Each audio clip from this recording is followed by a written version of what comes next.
নমস্কার সবাইকে, তুল্যঝোলা চললো বলে আরেকটি ভিডিওতে আপনাদের সবাইকে স্বাগত। তো এই ভিডিওটা হচ্ছে আমার দেওঘর যাত্রার গল্প। তো আমি কিভাবে দেওঘর যাত্রা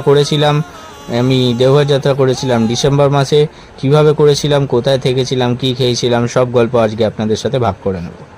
তো কলকাতা থেকে আপনারা দেওঘর যাবেন কিভাবে? বাবাধামের দর্শন করতে। খুব সহজ। কলকাতা থেকে হাওড়া স্টেশন থেকে আপনারা সকালের পূর্বা এক্সপ্রেস ধরে আপনারা পৌঁছে যাবেন জেসিডি স্টেশন। জেসিডি স্টেশন থেকে একটা অটো বা টোটো ভাড়া করে নিয়ে আপনারা চলে যেতে পারেন বাবা মন্দিরের কাছে। যে কোনো হোটেল বা লজে, বাবা মন্দিরের কাছে প্রচুর হোটেল এবং লজ আছে এবং বিভিন্ন ধর্মশালা আছে। আপনারা যে কোনো জায়গায় গিয়ে থাকতে পারেন। আপনারা চাইলে আগে কলকাতা থেকে বুক করেও যেতে পারেন এবং ওখানে গিয়েও বুক করতে পারেন। তবে যদি সেটি শিবরাত্রির বা শ্রাবণ মাস অনুযায়ী হয় বা বাবার পুজোর কোনো অনুষ্ঠান থাকে, তার সেই সময় যদি আপনারা দেওঘর যান তাহলে অবশ্যই মোটামুটি 2-3 মাস আগে থেকে বুক করে রাখবেন, কারণ সেই সময় প্রচুর ভিড় হয়, বাবার ভক্তদের প্রচুর আনাগোনা থাকে। তো আপনারা জেসিডি স্টেশন থেকে নেবে অটো টোটো করে গিয়ে বাবা মন্দিরের আশেপাশে যে কোনো হোটেলে গিয়ে আপনারা সেই দিনকে থেকে রাত্রিবেলা আপনারা বাবা ধামের সন্ধ্যা আরতি দেখে নিতে পারেন এবং পরের দিন ভোরবেলা আপনারা বাবার দর্শন এবং বাবা মন্দিরে পুজো দিতে পারেন। চাইলে আপনারা আগের দিন সন্ধ্যেবেলাও আপনারা বাবার দর্শন করতেই পারেন। তো যেটা আপনাদের সুবিধা মনে হবে, আপনারা চাইলে সন্ধ্যেবেলাও পুজো দিতে পারেন। তবে আমি বলবো, প্রেফার করবো সকালে পুজো দেওয়াটা।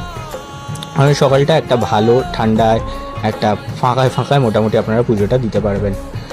চেষ্টা করবেন মোটামুটি বাবার মন্দিরে 4:30-5টার মধ্যে পৌঁছে যেতে ভোরবেলা, তাহলে আপনারা খুব সহজেই 6:30-7টার মধ্যে পুজো দিয়ে হোটেলে আবার ব্যাক করে চলে আসতে পারেন। তারপর একটু অল্প কিছু খেয়ে দিয়ে আপনারা বেরিয়ে পড়তে পারেন দেওঘরের সাইট সিনগুলো দর্শন করতে।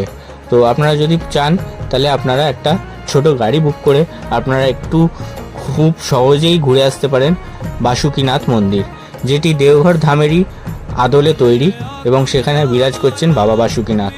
তারপরে আপনারা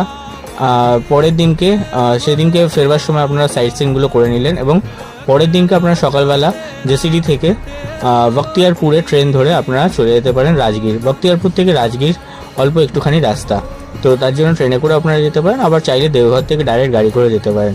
রাজগীরে গেলে অবশ্যই যেটা করবেন সেটা হচ্ছে জঙ্গল সাফারি, এবং জঙ্গল সাফারির মধ্যেই আপনি পেয়ে যাবেন গ্লাস ব্রিজ এবং বিভিন্ন অ্যাডভেঞ্চার স্পোর্টসের জায়গা।